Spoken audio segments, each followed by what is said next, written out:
The universal story agrees with the record of every major culture of the ancient world in which the astonishingly consistent story is told of gods that descended from heaven and or came through spiral vortices to materialize in bodies of flesh. From Rome to Greece, and before that to Egypt, Persia, Assyria, Babylonia, Sumer, the earliest records of civilization tell of the era when powerful beings known to the Hebrews as watchers, and in the book of Genesis as the B'nai Ha-Elohim, the sons of God, mingled themselves with humans, giving birth to part celestial, part terrestrial hybrids known as Nephilim.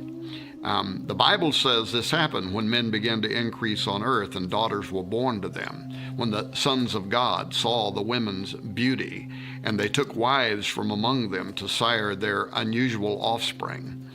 I believe a record of this is recorded in Genesis 6:4 when it says there were giants in the earth in those days, and also after that, when the sons of God came in unto the daughters of men, and they bare children to them.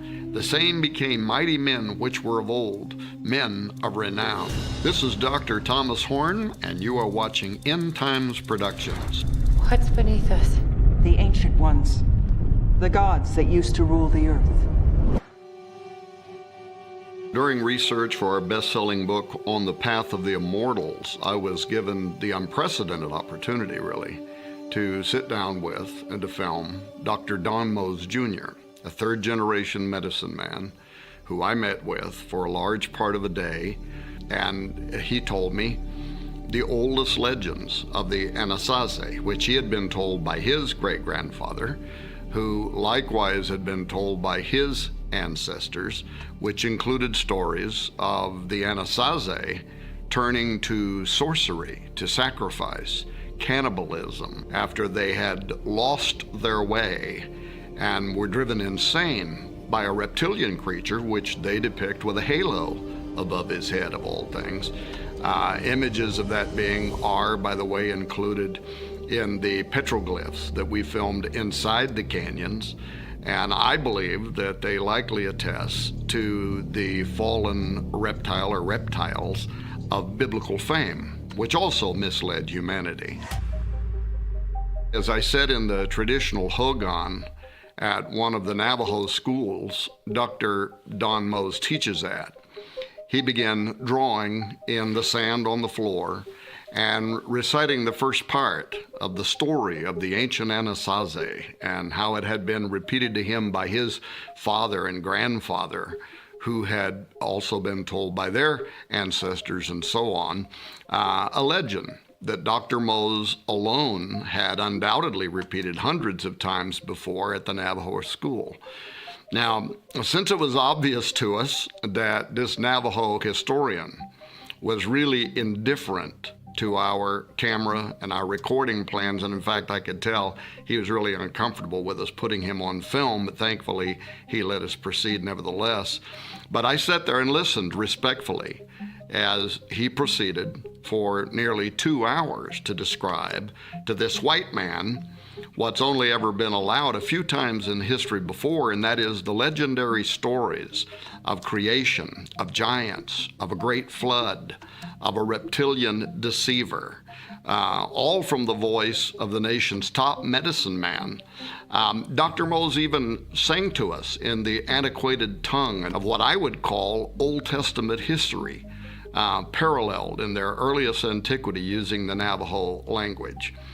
Now, not only did Dr. Mose substantiate the age-old and globally recorded story of those who come through portals and the impact that they have had on biblical and global history, past and present, not only did he weave Navajo Indian myths and legends seamlessly with our understanding of the 6 days of creation, the arrival of the Nephilim, and their connection to judgment by a global flood, followed by the repopulating of people around the world, and then a second incursion of the giants.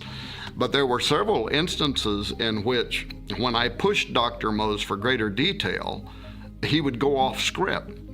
actually delineating from the official Navajo storyline to provide greater consistency between history and the way the Bible itself recorded certain events. This is part of a ritual. A ritual sacrifice? As Mose was following the official storyline, the one that you would get from the Parks Department in the four corners of the U.S., about how the Anasazi didn't disappear, but rather they slowly migrated out of the area and became the modern Pueblo Indians, I expressed doubts to Dr. Mose about that story. And he responded by grinning just a little bit and saying, well, I probably shouldn't tell you this, but, and then he proceeded to tell us the older stories that his grandfather had repeated about these mysterious people actually disappearing after they came under mind control from a reptile with a halo, this carnivorous creature, suspiciously similar to what I later described in the Path of the Immortals book as fiery seraphim, which comes from the Hebrew seraph, the Hebrew Old Testament fiery serpent, which also corresponds with a lot of other testaments around the ancient world, including the Sanskrit sarpa or sarpeen, which means reptile, and so on. Now, another case in point is when I told Dr. Mose what we had learned from the Apache about cannibalistic giants and then God destroying them in a flood. And he looks right into the camera and he says, oh yes. And then he reaches over and he picks up this illustrated book that he had authored that's used in the Navajo Nation schools and libraries. And he opened to show us an artist depiction of a giant that had stood between 30 and 40 feet tall. And then he starts saying there was this time when the earth was infested with such great giants and alien gods that came down and destroyed and ate the people. Some of them were in human form. Others, he said, were monsters like human-animal hybrids, which I think the Old Testament also describes. And then he followed that story with the famous Navajo legend of the White Shell Woman, who gave birth to two of the most important characters in Navajo mythology, the twin miracle-performing sons, one of whose names literally translates slayer of alien gods, and his twin brother. And together, those two great warriors killed many of the giants, hybrids, and the monsters that were destroying mankind. As Dr. Mose described these ancient tales, I couldn't help but think of David killing Goliath, and then later other giants with his mighty men. Then there was a point where Mose paused, and he said, you know, when the Christian missionaries first came to America and told our people their stories of the giants and the great flood, he said, we smiled and let them know that we already knew these stories, that they had been told to us long ago by our own ancestors. After a week on the road, having covered hundreds of miles of reservations to walk amidst their multiple ruins, including hogans, temples, kivas, to follow guides and visit with a medicine man, not to mention tracking down and photographing petroglyphs, we were finally on our way to the last site that we were going to visit, one that our Cherokee guide had told us not to miss. We already collected enough pictogram and logogram images from ancient rock engravings throughout the Four Corners area to make our case and to calculate for our purposes a recurring theme, which definitely seemed to match the Middle Eastern and biblical stories of portals, reptilians, fallen angels, giants, and the havoc that those creatures had played on the old world.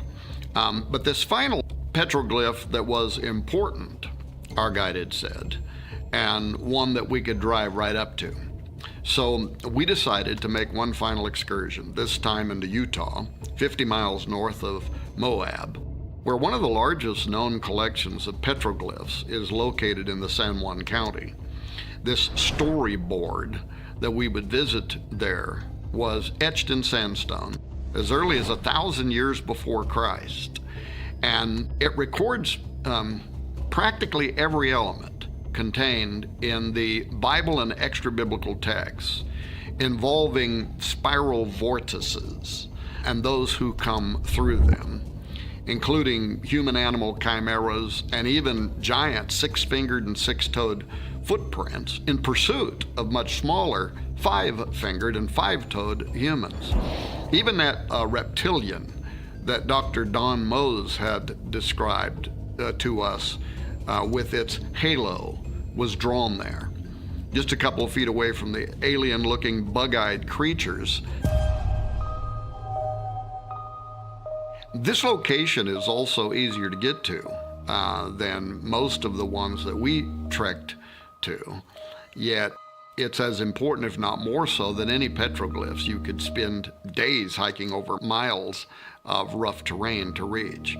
It's called the Newspaper Rock Petroglyph, and is somewhat decipherable as to which images are older due to the fading and darkness of the earlier depictions, which are certainly the most mysterious with their alien-looking creatures and suits and what might even be some type of a flying craft. And archaeologists believe the writing on this Great Wall continued from 1,000 years before Christ or earlier up until about AD 1300, the same time that the Anasazi suddenly disappeared.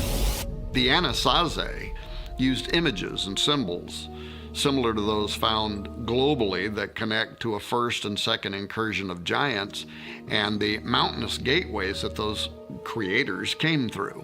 Now, that being true, if you take only the images that the Anasazi left behind and compare them to similar, in some cases identical, universal symbols found elsewhere around the world where the stories and meanings of the images have been made clear, and keeping in mind that these legends materialized globally at approximately the same time, when the Torah, that is Genesis through Deuteronomy, the first 5 books of the Bible, was written around BC 1300, this would have been the same time when archaeologists believe the Anasazi across the world from these Bible lands were drawing giant six-toed footprints on a slab wall in Utah and facing an alien enemy, as the name Anasazi implies. When the writings in the Torah are compared with other ancient texts, including Enoch, Jubilees, Baruch, Genesis Apocryphon, Philo, Josephus, Jasher, Jubilees, and many others, not counting the accounts of the American Indian tribes on this side of the world, it's clear that this is more than a legend. It is history. It's a chronicle told through different people's methods and worldviews involving giants suddenly infesting the entire world and then being wiped out in a flood, then somehow returning in a second incursion. This story was written down globally, from Hebrew scrolls to Indian petroglyphs, to provide the oldest recorded testament of part human, part angelic creatures who were in turn the offspring of hideous reptilian entities, or what the apocryphal book of Enoch calls fallen watchers. In the beginning, the great creator made everything. Then powerful reptilians came down from heaven through portals, the spiral, halo, and reptilian symbols that we found in the petroglyphs. They came to deceive the world, as Dr. Don Mose told us, and the world fell into darkness. This is also hinted in one of the meanings of the word Anasazi, which can literally be translated, according to the experts that we discuss this with, as an alien enemy. Portals, represented in ancient spiral symbolism besides giant six-toed footprints and horned humanoid figures, opened at this time, and alien gods or monsters and giants came through them.